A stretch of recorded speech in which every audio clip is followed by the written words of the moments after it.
Après des années de combats, de conflits entre Paris et Marseille, aujourd'hui dans cette vidéo, vous allez voir qui est vraiment le meilleur. C'est une des plus grosses vidéos de ma chaîne, ça m'a demandé beaucoup de recherches. Aujourd'hui, on va voir qui de Paris et OM est le meilleur club.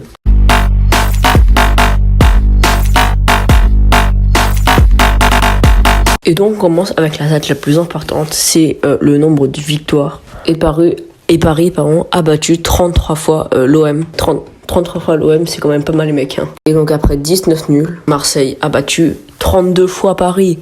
Ce qui fait le total de 33 à 32 pour Paris bien sûr. Mais en comptant la Coupe de France et tout là, ça fait un total de 45 à 34 pour Paris. Et donc premier point pour Paris, 1-0 pour Paris. On va regarder les buts aussi. Eux, ils ont marqué 118 buts et nous, on a marqué 143.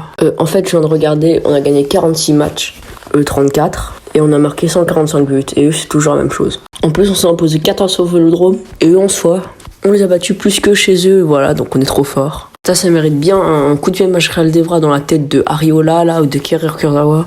Et du coup, ça fait penalty, voilà. Et but de Neymar, voilà. Donc ça fait 2-0 pour Paris. Et c'est pas fini, vous allez voir, ça va être un massacre. Et bah ouais, les mecs, moi je suis parisien. Vous avez cru que je mettais des stats contre Paris? Et bah ouais, malheureusement. Parce que, en effet, quand on va regarder le nombre de places dans les stades, au Parc des Princes, on ne trouve que environ 50 000 personnes. Alors qu'au Vélodrome, 67 000, ça par contre, c'est bizarre. On est le PSG, on est le meilleur club du monde dans ce moment, enfin, sur la feuille. Hein. On est actuellement bien au-dessus de l'OM avec l'arrivée des Qataris il y a 10 ans, il y a plus de 10 ans même. On a beaucoup de fric, voilà. Donc c'est normal qu'on ait acheté toutes ces personnes au mercato. Et on a un stamp qui est plus petit, c'est pas normal ça, ça mérite n'importe quoi. Ça fait centre de Thauvin et Mandanda qui court tout le terrain là, et ça fait tête de Mandanda et ça fait but, Navas peut rien faire. Mandanda marque à la 88e minute, il reste 2-1 et il y aura 10 minutes additionnelles. Comme ça on aura le temps de mettre 8 buts là, parce que croyez-moi la suite ça va être une boucherie. Voilà, je te lance, j'ai trouvé une stat qui t'enferme de l'OM, mais maintenant on va rigoler un peu. Bon, maintenant on va parler de la stat, l'équipe qui est la plus titrée. On va commencer par la Ligue 1. Donc tu vois, l'OM a gagné 9 Ligue 1. Nous, on en a gagné 9 aussi. Et vous savez, l'OM a gagné une Ligue des Champions. Et nous, Coupe des Coupes, là, c'est pas une Ligue des Champions, mais on va dire que c'est une Ligue des Champions comme ça, voilà, tu vois. C'est pratiquement la même, hein, tu vois. Oui, c'est pareil. Bon, allez, bref. Par contre, quand on va s'acquitter aux Coupes nationales, vous en doutez bien que nous, on a 13 Coupes de France. Non, 14 Coupes de France. Eux, ils en ont 2. Ah non merde, ils en ont 10. En fait, ils sont pas si nuls que ça. Enfin, si. Ouais, 10 Coupes de France. Par contre, nous, on a 8 Coupes de la Ligue, je crois.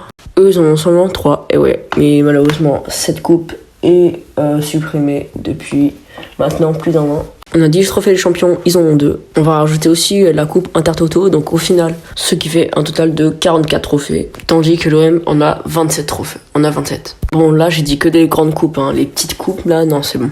Mais dans tous les cas, Paris gagne. Et donc ça fait que pour une fois, Verratti prend la balle. Il part du milieu de terrain et il va dribbler.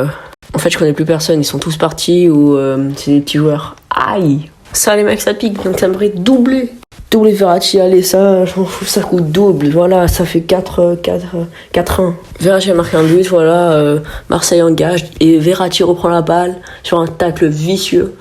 Et après, il dribble tout le monde et il remarque un but. Et c'est pas fini. Lorsque tu regardes la défaite, le score le plus large, c'était contre Guingamp, 9-0, également contre 3. Et après, le match amicaux et tout, là.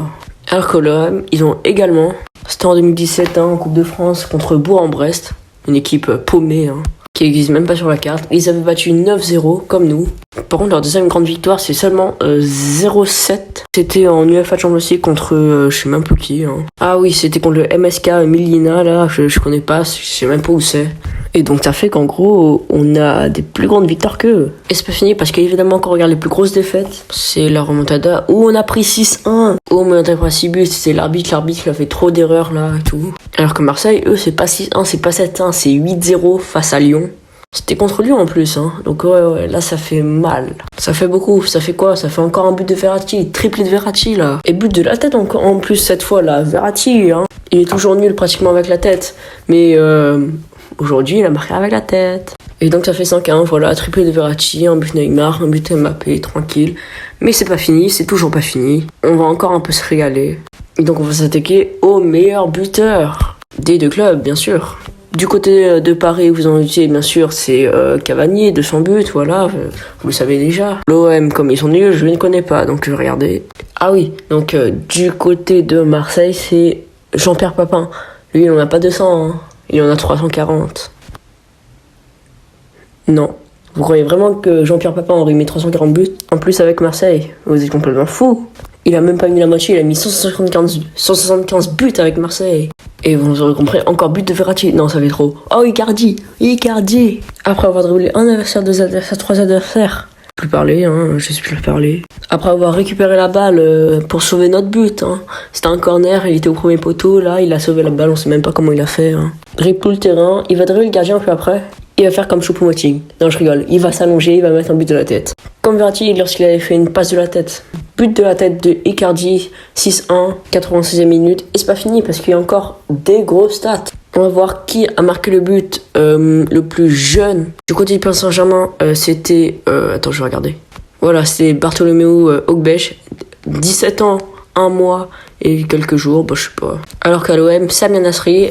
Lui, il a marqué un but à 17 ans et 6 mois, en quelques jours aussi, bien sûr. Bah ouais, les mecs. Alors que le plus vieux chez eux, c'est Daniel Bravo, 35 ans et 11 mois, pratiquement 36 ans. Et chez nous, c'est Claude Makelele, 36 ans et quelques mois. Attends, je vais regarder. D'accord. Et 9 mois et quelques jours aussi. Et bah les gars, ça fait 7 ans. 7 ans. Retour acrobatique de Kurzawa. 90e minute, fin du match. Victoire du PSG, 7-1. En plus, 7-1 au Parc des Princes. Le Paris Saint-Germain, le meilleur club de tous les temps. De l'univers, de la planète Mars, voilà, tout ce que vous voulez. Et donc voilà les mecs, c'est la fin de cette vidéo. J'espère que vous aurez plu. Comme d'habitude, hein, j'ai tout mis dans la description. Cette vidéo m'a pris beaucoup de temps. C'est normal que je n'ai pas fait de vidéo de pendant longtemps. J'ai que sorti des petites.